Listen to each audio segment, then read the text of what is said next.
کہ آج 15 اگست یوم آزادی کا دن ہے۔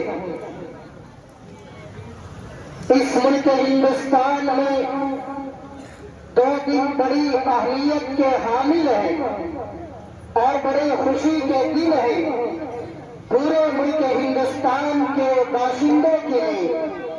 ایک 15 اگست اور دوسرا 26 جنوری، لیکن دونوں میں بہت بڑا فرق ہے۔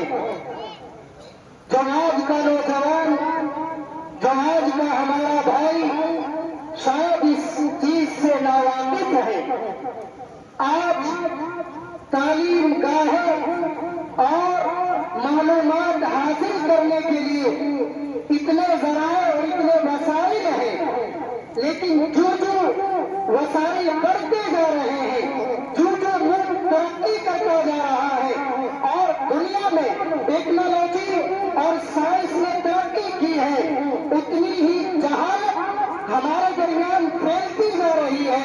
اور آج ہر انسان کے پاس یہ موبائل ہے، اس موبائل سے آپ اگر چاہیں تو دنیا کی تعلیمات اور دنیا کی نالج اور دنیا کی معلومات حاصل کر سکتے ہیں، لیکن افسوس آج کا نوجوان معلومات سے بہت پیچھے ہے۔ اور اس ٹیکنالوجی کے زمانے میں، اس موبائل کے زمانے میں ہم نے بہت ساری چیزوں کا نظارہ کیا ہے۔ نظارہ نہیں کیا تو اس چیز کا نہیں کیا جس کو ہمیں کرنا چاہیے۔ میرے پاس وقت بہت کم ہے، لیکن میں آپ سے بتاتا چلوں کہ آج یہ یوم آزادی کا دن ہے۔ 15 اگست میں ہمارا یہ ملک آزاد ہوا اور 26 جنوری 1950 میں یہ ملک ہمارا جمہوری ملک بنا۔ اپنا قانون، اپنا دستور، اپنا آئین اس ملک میں نافذ کیا گیا اور اس ملک میں جمہوریت کا جھنڈا لہرایا گیا۔ یہ ملک اللہ رب العزت والجلال کا اس ملک پر بہت بڑا انعام ہے۔ آپ سے میں تھوڑی گفتگو کرتا چلوں۔ اس ملک میں 6,64,369 گاؤں ہیں، جس گاؤں میں ان گاؤں میں یہ آپ کا اوبری کا گاؤں بھی ہے۔ آگے بتاتا چلوں، اسی ملک میں جو ملک ہندوستان میں رہنے اور بسنے والے انسان ہیں وہ 1,38 کروڑ انسان ہیں جو اس ملک کے پیارے ہندوستان میں موجود ہیں۔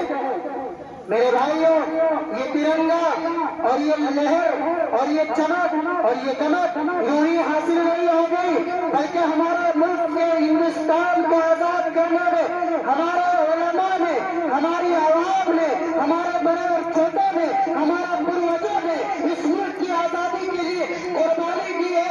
تب جا کر یہ زمین کم ہوتی جا رہی ہے۔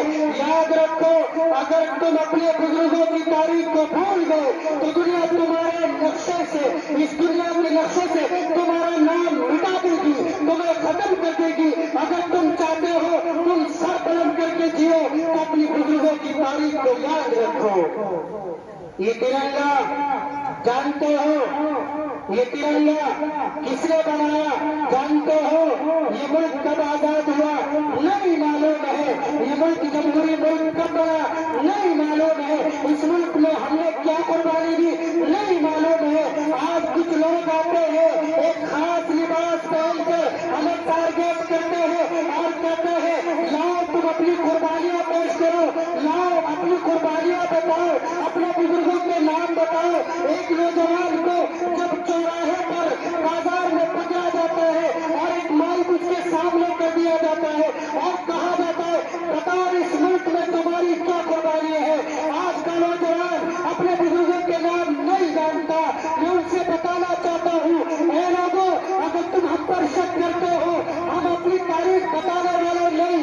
اگر تاریخ پوچھنی ہے شاملی کے میدان سے جا کر پوچھو، اگر تاریخ پوچھنی ہے مالٹا کی جیل سے جا کر پوچھو، اگر تاریخ پوچھنی ہے دلی کی چاندنی چوک سے جا کر پوچھو، اگر تاریخ پوچھنی ہے پشاور کے میدان سے جا کر پوچھو، اگر تاریخ پوچھنی ہے میرٹھ سے لے کر دلی کے دوستوں سے پوچھ لو۔ ہر ایک چیز ہماری قربانی کی گواہی دے گی۔ ارے بے وقوفو، تم نے کس نے کہہ دیا ہماری کوئی قربانی نہیں